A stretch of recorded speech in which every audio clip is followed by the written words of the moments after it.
Joining us now to help clarify, former NATO Ambassador Kurt Volker, former Deputy Assistant Secretary of State Joel Rubin, and Dr. Kian Tajbakhsh, a former political prisoner, of the Iranian regime, and a professor at NYU. We're very lucky to have all of you. Thanks for joining us tonight.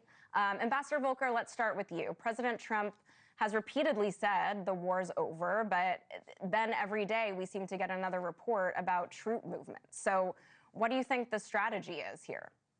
I think what Trump is trying to do is show invincible strength, that he can defeat anything that Iran has, and he's willing to bring ground troops. He might even use ground troops to get the regime to capitulate. He's just trying to overwhelm them. The reality is, I don't see the regime playing that game. I think they have the ability to inflict significant pain on the global economy at very low cost to them. And I think that's the game they're going to play for some time to come. Yeah, Kian, President Trump again says regime change is happening. Tonight here he is saying that exact thing. Regime change, I guess we change the regime. The regime gets blown up every 2 days. Everybody's afraid to announce who's the head. We don't even know who the hell the leader is. So I think we have regime change already. So though many of the leaders have been killed, is it really regime change if the ideology of the Islamic Republic stands?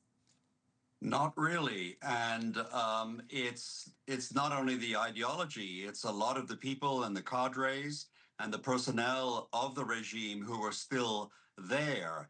After the June 12-day war, it was reported by good authority that the entire command structure was developed to provide 4 or 5 or 6 replacements ready to take the place of anyone who was decapitated.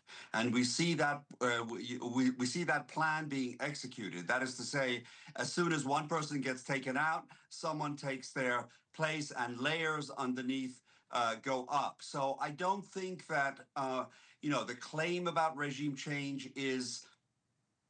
can be taken, it's a little premature, but it's also, I would say that for Iranians, they also feel that maybe this could be a kind of clever, deceptive play by President Trump, in which he's playing a psychological game, in which he's made Iranians apparently point fingers at each other, asking, well, who is it exactly that he's negotiating with? But as far as the regime change is concerned, I think it's premature.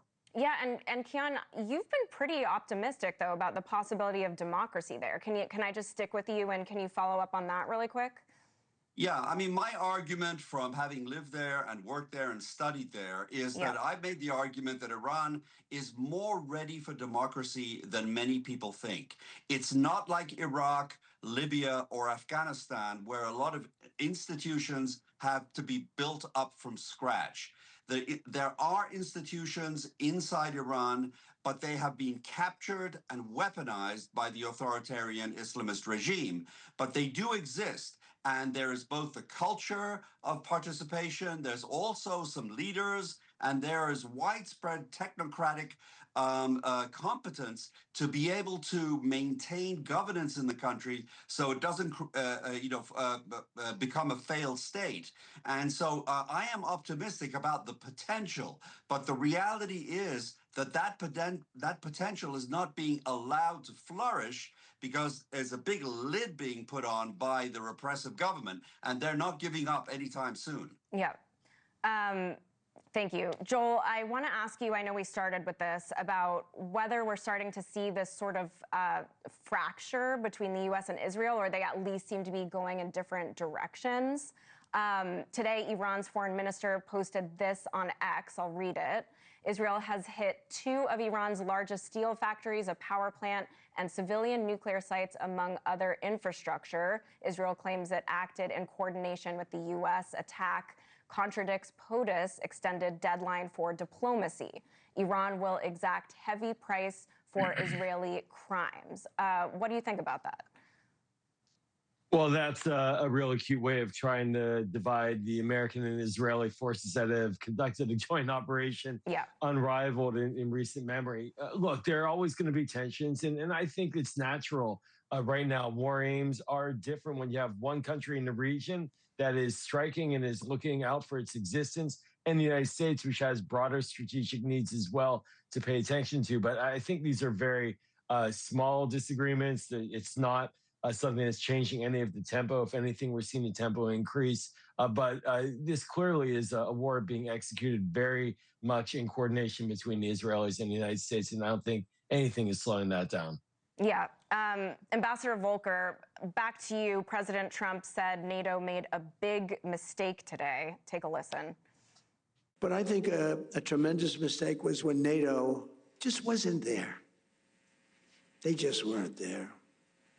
It's going to make a lot of money for the United States because we spend hundreds of billions of dollars a year on NATO, hundreds of protecting them. And we would have always been there for them. But now, based on their actions, I guess we don't have to be, do we?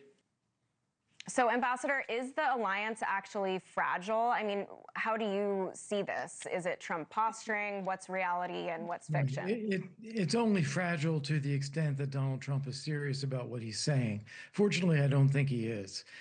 He basically launched this war without any notice. Nobody in NATO knew this was going to happen.